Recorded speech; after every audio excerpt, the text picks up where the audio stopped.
Hola, benvinguts a aquest programa d'informació meteorològica, astronomia, medi ambient, aquí acompanyats de la Laura. Hola, Laura. Hola, què tal? I amb un mes d'abril que és una bogeria, perquè fins i tot podríem tenir, encara falten pocs dies, podríem tenir algun rècord de bogeria. És que estem tenint totes les estacions de l'any, però concentrades en 30 dies, eh? Sí, precisament anem a parlar d'això perquè avui hem de veure l'evolució d'aquest mes d'abril en el que, com dius, hem tingut calors gairebé de juliol i fredorades de ple hivern. Ho anem a comprovar, si vols ja. Anem a començar o vols fer una miqueta de resum? No, vinga, anem a veure com han evolucionat les temperatures, perquè tenim de tot, temperatures de gener i de juliol. Això és fins al dia 21, ho vam fer fins al dia 21, i veiem que el dia 3 la temperatura màxima a l'observatori de la plaça Kennedy de Barcelona, que és l'observatori que tenim nosaltres allà, va ser de 8,6 graus, la més baixa de tot l'hivern.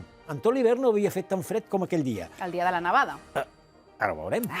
Després, les temperatures van filar fins a pràcticament 25 graus, temperatures molt elevades. Tornen a baixar notablement, amb màximes de 15 graus tan sols, per als dies aquells de Setmana Santa, del cap de setmana aquell que va fer tanta caloreta, vam arribar a 25,9, a 30 graus a alguns llocs del sud de Catalunya.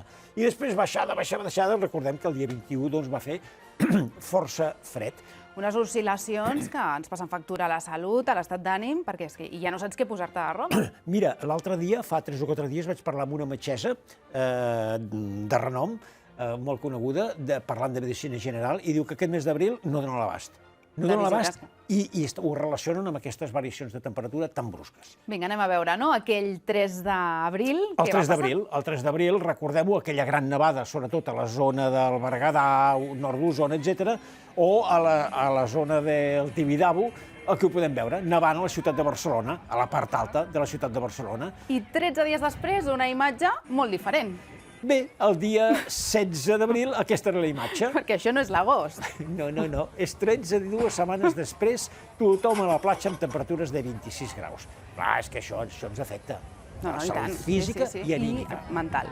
I aquest mes d'abril també s'ha activat un altre fenomen meteorològic curiós, no?, a Menorca. Bé, és un fenomen que es va repetint de tant en tant, sobretot els mesos de maig, juny, juliol, però es pot presentar qualsevol època de l'any. És el fenomen de la rissaga. Què és això? Aquí podem veure com es forma i és quan hi ha vents molt forts del sud-oest a les capes altes atmosfèriques, fan com una mena de xuclamenta, podríem dir, de la Mediterrània, sobretot al nord de la Mediterrània, és a dir, al Golf de Lleó. I això provoca, mira, ho podem veure en aquest gràfic, que l'aigua del mar puja sobtadament de nivell i després baixa sobtadament. Clar, això pot ser perillós. És que és perillós, és que pot provocar variacions de mig metre, 1 metre, fins i tot 2 metres d'alçada. I és clar, les barques que estan en els ports es veuen de cop i volta pujades cap a dalt, després baixades per la retirada de l'aigua del mar. Anem a veure en imatges reals aquest fenomen de la rissaga. Mira, anem a veure aquest vídeo concretament de la rissaga. Això és quan l'aigua del mar es retira, el 16 de juliol del 2018... Això és imatge real, no està accelerada, és aquesta velocitat a la que es produeix la rissaga. Augmenta el nivell del mar i tot puja. Això és a Ciutadella, a Menorca. Per tant, una situació ben curiosa. I ara anem a veure el mapa del temps d'aquell dia. I així podrem relacionar, podrem veure per què passa això. Anem a veure el mapa del temps, el mapa isobàric, i mirin, aquí està la península Ibèrica, aquí està Menorca, d'acord? Sí. I veus que hi ha una bosseta d'aire fred i els vents són del sud-oest? Aquests vents del sud-oest són els que fan que hi hagi aquestes variacions en la pressió atmosfèrica i l'aigua del mar pugi i baixi sobtadament. Anem a veure un altre vídeo. Anem a veure el vídeo del 22 d'abril del 2015, també a la zona de Menorca. Mira, és un timelapse, ja veuràs, amb el gràfic es va veient com de cop i volta, mira com puja, mira com baixa el nivell del mar.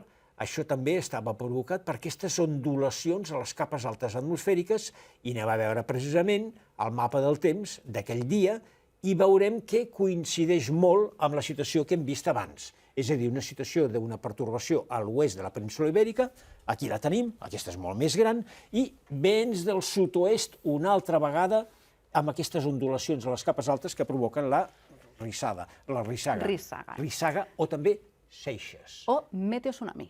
Meta tsunami, això és molt més modern, molt bé. A les Seixes, per cert, ja n'en parlava el gran mestre de la meteorologia catalana, Eduard Fontserè.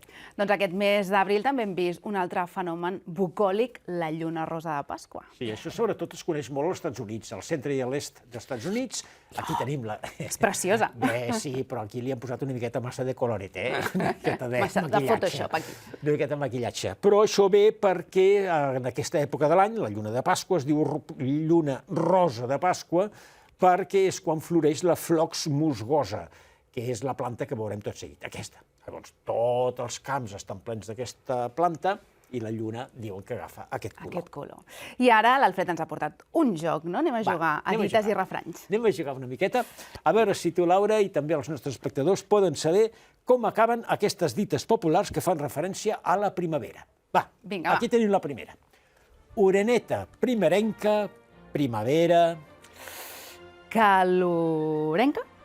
Molt bé. Sí, aquesta me la sabia. Aquesta me la Molt bé, sabia. molt Va, bé, a veure molt la bé. següent. Primavera calorenca. Efectivament, si bé arriben abans les orenetes, sembla que la primavera podria ser calorosa. Anem a una segona. La segona... Ah, sí, Qui és aquesta persona que tenim aquí? servidor. Tramuntana de primavera, pluja, aquesta... Jo aquesta no me la sé. No. No sé si a casa els nostres espectadors saben Tramuntana la de primavera, resposta. pluja al darrere. Per tant, si bufa la Ah. tramuntana, al cap d'uns dies pot venir la pluja. Sí, ho confirmes com a meteoròleg? Té una certa base científica i podríem dir que amb un 70% de possibilitats sí que pot passar. Vinga, va, anem a pel tercer. Anem al tercera. Anem a veure un cavaller. Oi? Un cavaller. Bon abril i bon cavaller.